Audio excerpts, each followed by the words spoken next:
Toppers club IAS academy में सभी छात्र छात्राओं का स्वागत है। इससे पहले वाले वीडियो में हमने जाना कि मध्यकालीन भारतीय इतिहास के क्या स्रोत हैं और वो भी सल्तनत काल के संबंध में जाने। उन पुस्तकों का हमने जिक्र किया। इस वीडियो में हम जानेंगे किस तरह से मुस्लिमों ने पहली बार भारत के जो सिंध प्रांत है, सिंध का जो इलाका है, उस पर कैसे कब्जा किया, कौन लोग थे और उसका कारण क्या था। तो देखिए टॉपिक क्या है, अरबों की सिंध पर विजय। ये बात तो समझ लीजिएगा कि मुस्लिमों में सबसे पहले जो भारत पर कब्जा किया है, जिन्होंने आक्रमण किया है, ठीक है, वो लोग कौन थे? वो अरब थे। कौन थे? अरब। ठीक है। अब इनकी इस आक्रमण की हमें जानकारी कहां मिलती है? हालांकि मैंने पिछले वीडियो में बताया था कि एक महत्वपूर्ण पुस्तक है चचनामा। चच सिंध का शासक था और उसका अगली पीढ़ी में उसका जो भतीजा है दाहिर, उस वक्त शासन था जब भारत पर मुसलमानों का पहली बार आक्रमण हुआ। तो ये जो चचनामा है ये अरबी भाषा में लिखी हुई पुस्तक है, लेकिन इस पुस्तक में लेखक का नाम नहीं है। किसने लिखी है ये अभी भी आज भी अज्ञात है और इसका संदर्भ हमें तत्कालीन और बाद में किसी पुस्तक में नहीं मिलता है, इसीलिए आज भी इसे अज्ञात माना जाता है। इसका जो फारसी में जो अनुवाद है वो अबू बकर कूफी ने किया था, अबू कुबाचा के समय, नसरुद्दीन कुबाचा के समय इस पुस्तक का फारसी में अनुवाद हुआ था। इस पुस्तक में क्या क्या जानकारी मिलती है वो थोड़ा सा संदर्भ आप ले लीजिएगा कि भारत पर जो अरब है उन्होंने क्यों आक्रमण किया था। हुआ क्या था कि जो श्रीलंका से कुछ सामान लेकर के जहाजी बेड़ा सिंध में आकर रुका था और ये जो सामान था उपहार स्वरूप जो था वो अरब का जो के शासक थे उनके लिए सामान था। इसे सिंध में देवल बंदरगाह है, कौन सा देवल बंदरगाह था, वहां इसे लूट लिया। तो अरब के शासक ने कहा कि भाई देखो आपके यहां मेरे कुछ जहाजों ने पड़ाव डाला था, उसे लूट लिया है, वो मेरा उपहार है, व्यापारिक नहीं है ज्यादा, इसलिए उन्हें वापस दिलवाएं। दाहिर ने एक सीधा रूखा सा जवाब दे दिया कि इन डाकुओं पर या लुटेरों पर मेरा कोई नियंत्रण नहीं है, उस तट पर मेरा कोई ज्यादा नियंत्रण नहीं है, इसलिए मैं नहीं दे पाऊंगा। इस बात से अरब के जो लोग थे, शासक थे, नाराज हुए और उसने एक 17 वर्षीय लड़का मोहम्मद बिन कासिम 712 में भेज दिया कि इस एरिया पर पूरा कब्जा आप कर लीजिएगा।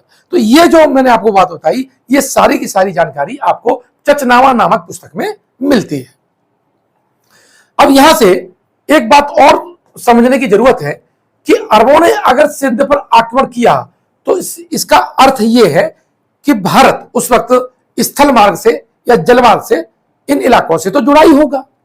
हम नक्शे में हम देखें तो ये हमारा प्यारा सा हमारा जो देश है वो भारत है, ये आपका श्रीलंका है और ये एक फारस की खाड़ी और ये सऊदी अरब, ये लाल सागर है, ठीक है, ये आपका अरब वाला जो इलाका है, ये पाकिस्तान में, ठीक है, ऊपर। तो यहां से स्थल मार्ग से हम प्राचीन काल से ही जुड़े थे और सिंधुघाटी सभ्यता में हम जानते हैं कि हमारा जो व्यापारिक संबंध था इस क्षेत्र का वो मिस्र की सभ्यता से भी था। सम्राट अशोक के समय भी आपको मिलते हैं कि उन्होंने मिस्र में अपने दूत भेजे थे।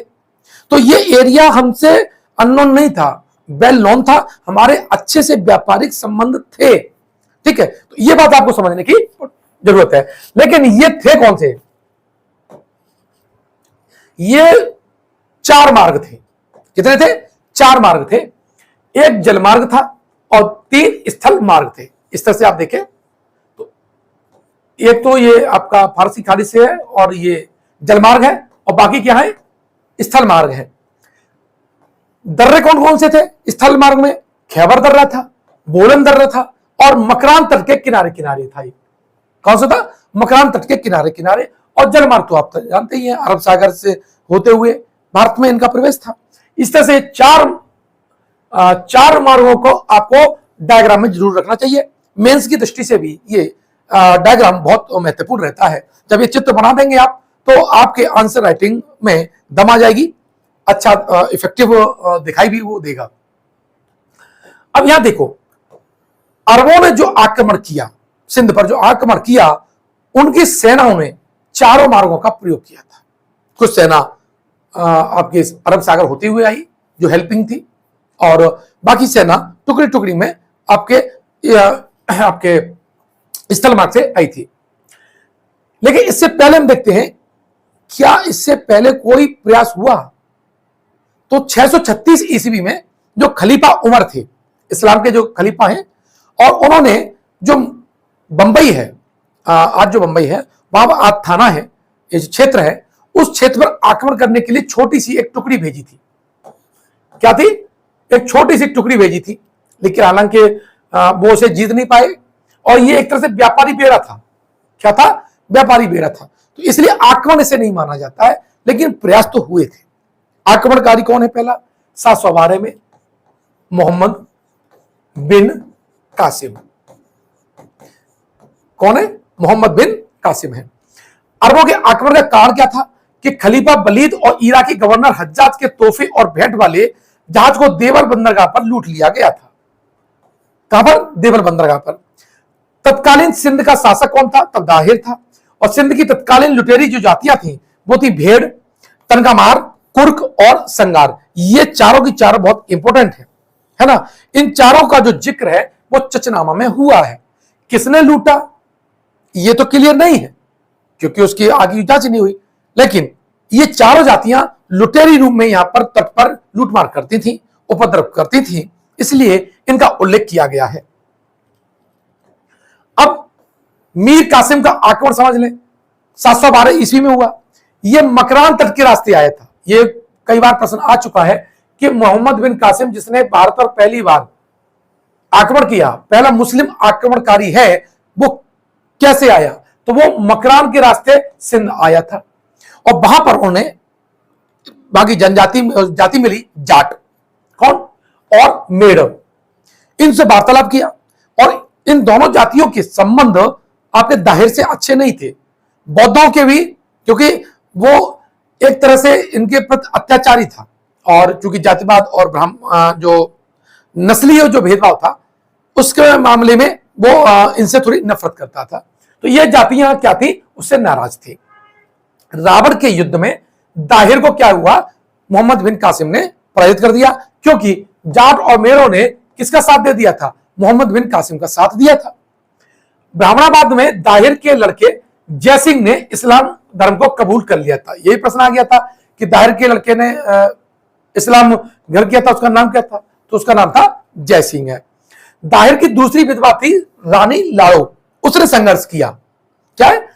रानी लाड़ो या लाड़ी, ठीक है। और दो कन्या थी, सूर्य देवी और परमल देवी। इन्हें बंदी बना करके खलीफा के पास भेज दिया। ध्यान रखना, लाड़ो या लाड़ी इतने संघर्ष के साथ लड़ी थी, बाकी महिलाओं ने बहुत उसमें साथ दिया था, हालांकि पराजित हुई, और इसीलिए आज भी भारत में अपनी बेटी को लाड़ो कहा जाता है, लाडली कहा जाता है। वो शब्द की उत्पत्ति वो यही है। बात है समझ में क्या नहीं, कि भारतीय महिलाओं ने किस तरह से संघर्ष किया है, उन्होंने आसानी से हथियार नहीं डाले हैं। अब यहां से आगे बढ़ते हैं, तो इस आक्रमण के प्रभाव का हम अध्ययन करते हैं। क्या इस आक्रमण का भारत पर कोई स्थायी प्रभाव हुआ? तो भारत पर जो मोहम्मद बिन कासिम है या मुसलमानों का जो पहला आक्रमण है, इसका कोई स्थायी प्रभाव नहीं हुआ। जो विंसेंट स्मिथ हैं, उन्होंने कहा कि इस आक्रमण ने कोई स्थायी प्रभाव नहीं छोड़ा। एक तरह से यह आक्रमण की घटना भर है, इसे उन्होंने घटना के रूप में जिक्र किया है। स्मिथ ने अरबों के आक्रमण के प्रभाव को शून्य माना। अरब आक्रमण का भारत पर स्थायी प्रभाव नहीं पड़ा। यह मूल पॉइंट यही का है। मुसलमान बौद्ध हिंदुओं के उच्च आचरण और सामाजिक संस्कृति से बहुत ज्यादा प्रभावित हुए थे, विशेष करके बौद्धों से। बौद्धों, हिंदुओं और गैर मुस्लिमों को क्या कहा गया? जिम्मी कहा गया। इंपॉर्टेंट पॉइंट है।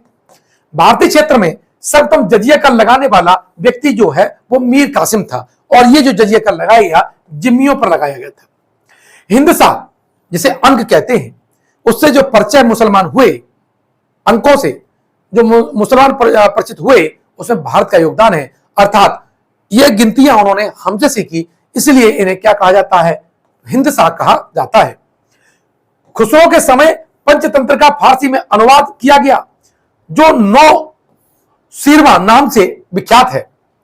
पंचतंत्र का अरबी में अनुवाद कलीला और दिमना नाम से किया गया था, ध्यान रखना। और नौ विहार, यह बहुत इंपॉर्टेंट है, एक मिनट, जो नौ विहार, यह बुद्ध विहार था, और यहां के जो भिक्खु थे बरामिका, इनको जो हारून खलीफा है वो अपने साथ में ले गए। वो इनके आचरण, चिकित्सीय व्यवहार, चिकित्सीय ज्ञान, प्रशासनिक जो ढांचा है, इससे ज्यादा प्रभावित हुए और इन्होंने उन्हें प्रधानमंत्री अर्थात वजीर नियुक्त किया था। तो प्रश्न आता है कि किस मुस्लिम शासक ने एक बौद्ध भिक्खु को अपना प्रधानमंत्री बनाया? आज जो आप यूनानी चिकित्सा पढ़ते हैं, उसमें बहुत बड़ा योगदान तत्कालीन बौद्धों का है। आज वो लोग इस्लाम में आ गए हैं, लेकिन पीढ़ी दर पीढ़ी उन्हें चिकित्सीय ज्ञान था, जो कि बौद्ध विहारों में अनिवार्य शिक्षा के रूप में पढ़ाया जाता था। इन्होंने उन्हें प्रधानमंत्री बनाया। तो यह भिक्खु बरामिका का नाम इंपॉर्टेंट है। उन्होंने चिकित्सा दर्शन और ज्योतिष का संस्कृत से अरबी में अनुवाद किया। अब देखो, जो अरब आए उन्होंने कुछ प्रभाव क्या छोड़ा, आप देख लेते हैं। खजूर की खेती, जो भारत के जो सिंध के थोड़े इलाके थे, बात आरंभ हुई, खजूर का प्रचलन बढ़ गया। साथ ही ऊंटों का भारतीय क्षेत्रों में प्रयोग हुआ। बस ये छोटे मोटे प्रोग्राम थे, छोटे मोटी घटनाएं थी जिन्होंने भारतीय प्रांत को थोड़ा सा प्रभावित किया। लेकिन यदि पूरा देखा जाए कि बहुत कोई स्थायी प्रभाव रहा, ऐसा इस आक्रमण से हमको जानकारी नहीं मिलती है, और ना ही आगे प्रतीत हुई, ना लेखन में आई है, ना कल्चर में आई है। अब देखिए,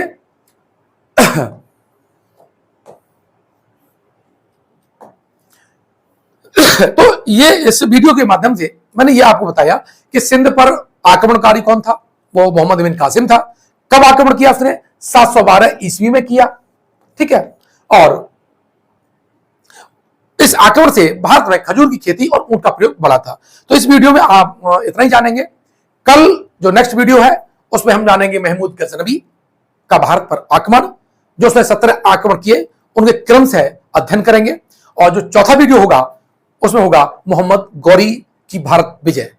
मिलते हैं नेक्स्ट वीडियो में। धन्यवाद।